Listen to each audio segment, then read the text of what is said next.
जम्मू कश्मीर के पूर्व मुख्यमंत्री डॉक्टर फारूक अब्दुल्ला के ऊपर हाल ही में जानलेवा हमला हुआ। ये हमला एक शादी समारोह में हुआ, जिसमें फारूक अब्दुल्ला के साथ डिप्टी सीएम सुरिंदर चौधरी भी मौजूद थे। इसी दौरान हमलावर ने फायरिंग कर दी। इस हमले में फारूक अब्दुल्ला बाल बाल बच गए। हमलावर को पुलिस ने हिरासत में ले लिया है और अब पुलिस हमलावर के घर पहुंची है। सुनिए इस पूरी घटना पर आरोपी के पड़ोसी ने क्या कुछ कहा है। ये हादसा जो हुआ है बिल्कुल गलत हुआ है, नहीं होना चाहिए था। इसकी हमारी समझ से बाहर है। हम खुद परेशान हैं, खुद हैरान हैं कि इसने ऐसा कदम क्यों उठाया। क्या इसका दिमाग ख़राब हो गया था क्या? हालांकि अभी कोई ऐसा कोई नशेड़ी भी नहीं था।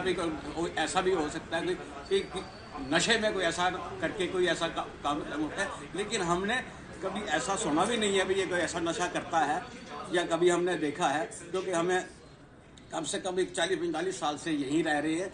हमारे पड़ोसी है, हम उनके बिल्कुल सामने रहते हैं।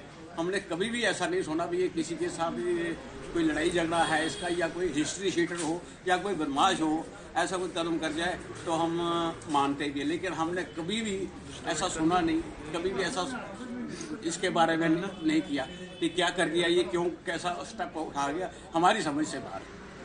तो क्या आपको क्या लगता है किस वजह से क्या हुआ होगा? मैं सर वही तो आपको बता रहा हूँ, मेरी समझ से बाहर है।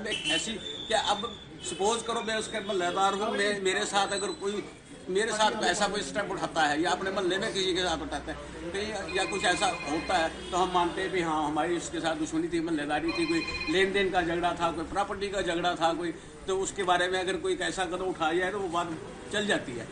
ये इसमें तो अब फारूक अब्दुल्ला साहब के साथ क्या रंजिश हो सकती है, क्यों उसने ऐसा कदम उठाया, हमारी समझ से बाहर है।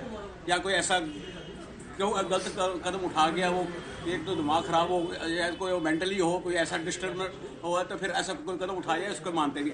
ऐसा भी कोई स्टेप नहीं है, कोई लेन देन का मसला हो, कोई ऐसा भी कुछ नहीं है, कोई प्रॉपर्टी का मसला हो, कोई ऐसा भी कुछ नहीं है।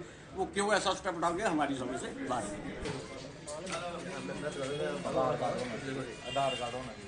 है।